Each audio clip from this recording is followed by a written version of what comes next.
தினம் ஒரு பழமொழி. A little string will tie a little bird.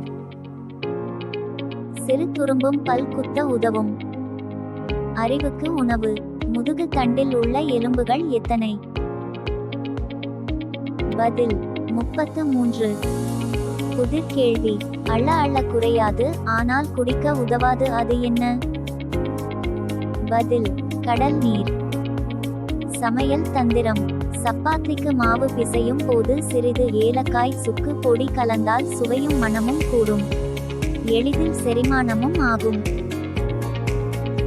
இயற்கை அழகு. உதட்டில் ஏற்படும் கருமையை நீக்க தினசரி இரவு தூங்கும் முன் புதினா மற்றும் சிறிது கொத்துமல்லி அரைத்து உதட்டில் தடவினால் நல்ல பலன் கிடைக்கும். வீட்டு மருத்துவம். செரிமான கோளாறு ஏற்பட்டால் சீரக தண்ணீர் குடித்து வந்தால் உடனே சளியாகும்.